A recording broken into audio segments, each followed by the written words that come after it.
अर्ज दाखल केलेला आहे. उमेदवारी अर्ज दाखल करण्याआधी जर आपण पाहिलं तर तुम्ही सर्वपक्षीय आघाडी करण्याच्या मनस्थितीत होतात, मात्र ती आता मनस्थिती पूर्ण झालेली दिसून येत नाही, कारण सर्वपक्षीय आघाडी कुठेतरी झालेली नाही आहे. तुम्ही आता मशाल हाती घेतलेली आहे. नाही, एक गोष्ट खरी आहे की तालुक्याच्या बाजार समितीत सभापती या नात्यानं जसं सगळ्यांशी समन्वय करण्याचं काम बाजार समिती निवडणुकीतून आपण केलं, विधानसभेच्या निवडणुकीच्या निमित्ताने केलं, आणि आता देखील आमच्या सगळ्यांची भावना होती की खेड तालुक्यामध्ये सगळ्या नेत्यांशी समन्वय ठेवून सर्वपक्ष आघाडीच्या माध्यमातून ह्या निवडणुकीला सामोरं जावं ही पहिल्या दिवसापासून काल रात्री 12 वाजेपर्यंत माझी स्वतःची मानसिकता होती.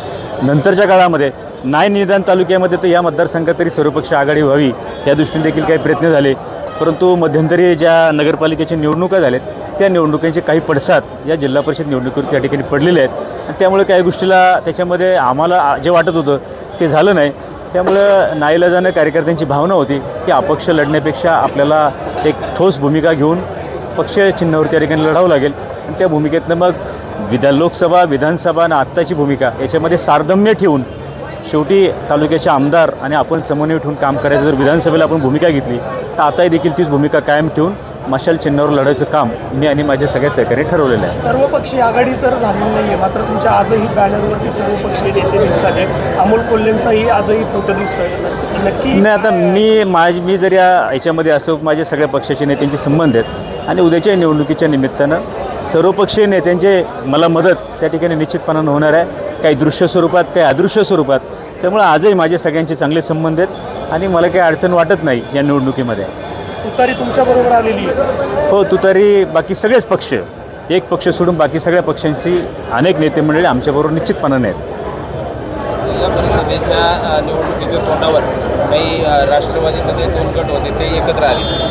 तुम्ही आणि आणखी एक नेते एका गटातले, त्यांना दोघांना अजित पवार गटामध्ये येण्यासाठी प्रयत्न चालले होते. तशा घडामोडी सुरू होत्या, मात्र एका मोठ्या नेत्यानं तालुक्यातल्या विरोध केल्यानंतर तुम्हा दोघांना डावलून एक प्रवेश झाला. असं काही घडलं होतं का? असं काही नाही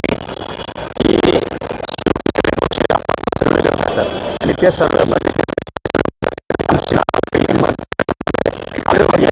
100% आणि कुठल्याही पक्षाला असं वाटत असते की निवडणारे माणसं आपल्या पक्षामध्ये असले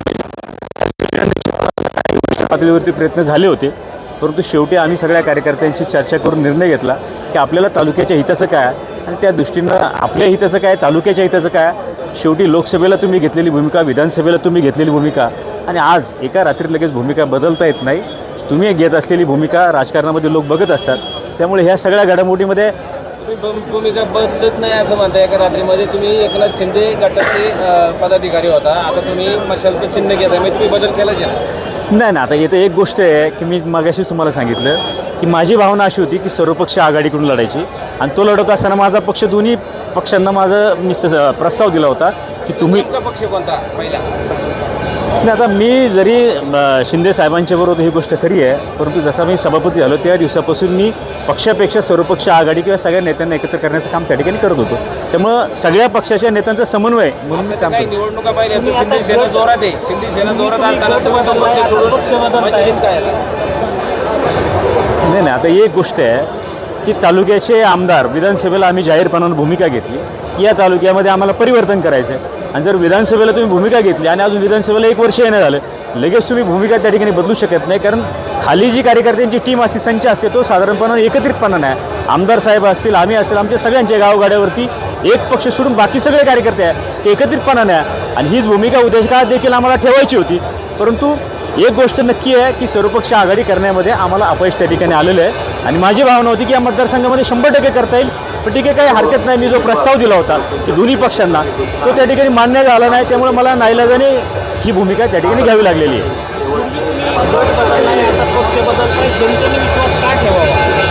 नाही, असं नाही आहे.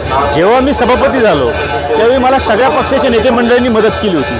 त्याच्यामध्ये मला एका पक्षाने सगळे 5 पक्षांनी मला मदत केली होती. ज्या दिवशी मी सभापती झाला तेव्हापासून या तालुक्यामध्ये सर्वपक्ष आघाडी आणि सर्वपक्ष आघाडीच्या माध्यमातून राजकारण त्या ठिकाणी करत होतो.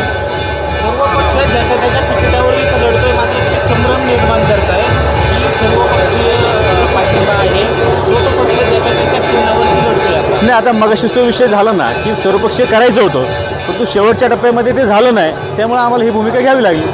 तुमच्या मतदारसंघात धनशक्ती विरुद्ध जनशक्ती असा नारा दिला जातो. असं अजिबात नाही. गेले 20 वर्ष मी सार्वजनिक जीवनामध्ये आहे. विद्यार्थी संघटनेपासून मी काम करतो आहे. आज माझ्याकडे 2 रुपये आले म्हणून मी राजकारण करत नाही. तर जेव्हा माझ्या विद्यार्थी दशेपासून मी आजपर्यंत काम करतो आहे आणि काम करणाऱ्या कार्यकर्त्याला धनशक्ती जनशक्ती असं काही नसतं. तुमचं काम जनता बघत असते.